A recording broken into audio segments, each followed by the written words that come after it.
On Saturday, September 13th, central London was filled with pride, raw, unapologetic, and profoundly British. The city became a stage for a gathering whose true size remains a matter of debate. Some reports claimed 300,000 people marched. Others suggested the number was as high as 3 million. The truth may never be known, but the scale was undeniable. They came from every corner of the island, united by a sense that something precious was at stake. This was the Unite the Kingdom March. Less a protest, more a pilgrimage. Look at the faces. Families, pensioners, workers, children, ordinary people, proud and peaceful. No menace, no aggression, just cheerful camaraderie and a silent majority finding its voice. Breaking news from London. At the heart of the viral Unite, the Kingdom March stood Tommy Robinson, a trending figure in UK politics, both celebrated and controversial. This London protest captured the nation's attention and set social media alight. Robinson, known for his outspoken stance on free speech and national identity, has long positioned himself as a defender of traditional British values. His presence at this trending event made headlines and sparked debate across the UK. Critics accuse him of fueling division, but to his supporters, Robinson is a voice for those ignored by mainstream politics. This viral moment in UK politics became a rallying cry for unity and patriotism. Comment below if you agree or disagree.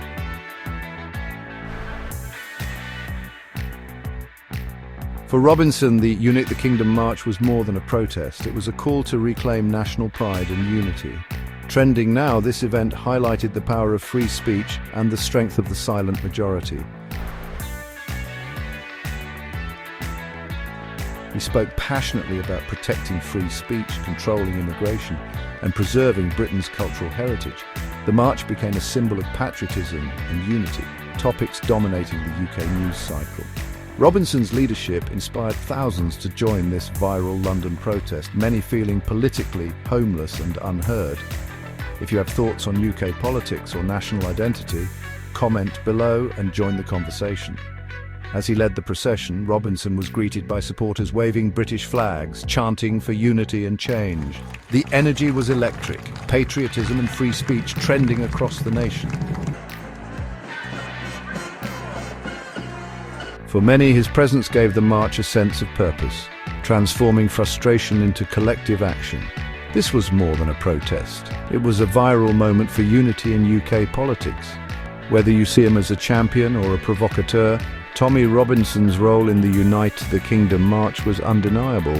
He became the face of a movement demanding to be heard. Don't forget to comment your views below.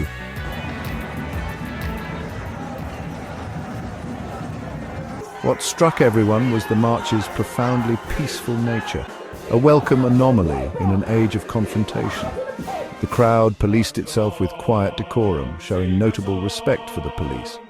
Different walks of life mingled, their divisions melting away, united by their shared Britishness, a powerful and unifying force for good. Why did 300,000 people march on London? It was more than a protest. It was a collective outcry from a nation feeling unheard. Families, workers and pensioners gathered beneath a sea of British flags, united by frustration and hope. Many felt politically homeless and ignored. Their concerns about immigration, free speech, and identity politics dismissed. But there was more. Anger at government inaction, rising cost of living, and a sense that those in power no longer listen. For decades, they've watched traditions erode, their love of country treated with suspicion, and their worries about the future for their children grow heavier. Economic uncertainty and the erosion of traditional values have left many anxious for what lies ahead. This march was a defensive act, a cry to preserve heritage, culture and national identity, but also a demand for pride, unity and a better future. It was a stand against division, a call for accountability and a hope that the silent majority would finally be heard. Among the marchers, young people stood out, full of energy and pride. Their presence showed that patriotism is alive in a new generation. These young Britons are the future, proud to carry the story of their country forward. One of the most persistent and damaging smears leveled against those who express patriotic sentiment is the lazy accusation of far-right extremism. It is honestly a cudgel used to silence debate and delegitimize genuine concern. The 300,000 people who marched on Saturday were the living, breathing refutation of this slander. They were a coalition of the decent, the embodiment of the moderate, common-sense majority. Grandparents, parents, children. To see them as dangerous radicals requires willful blindness or malicious intent that is frankly staggering. These were the people of Britain, not a fringe minority. The reality is that the marchers' concerns are not about race, but about culture and cohesion. They worry about the pace of change and the failure to integrate new arrivals into a shared national life. Their desire is for unity, not division. They believe that a strong, confident national culture is the best foundation for a successful multicultural society, providing the central trunk from which other branches can grow.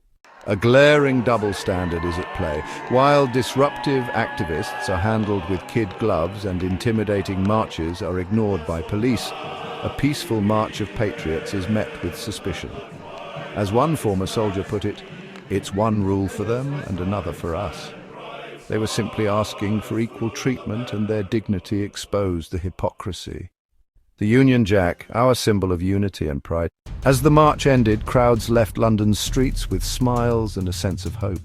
The city felt lighter, united by a shared purpose. For many, it was a moment of relief, a reminder that unity is possible.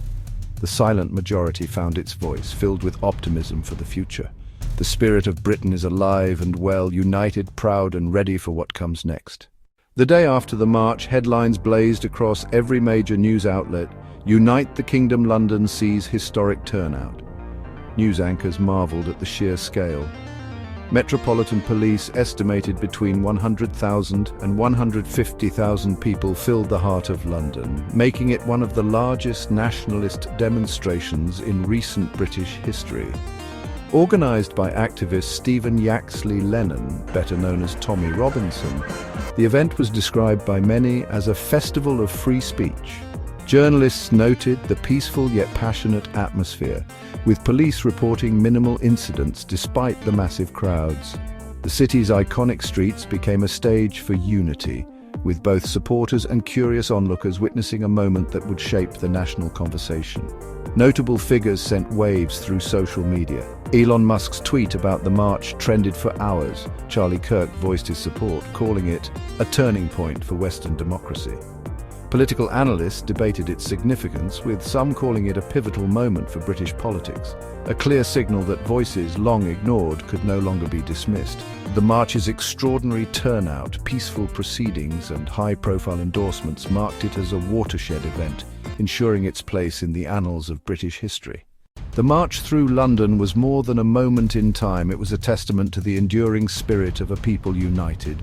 From every corner of the kingdom, voices rose not in anger but in hope and pride, weaving together a tapestry of unity that stretched far beyond the city streets.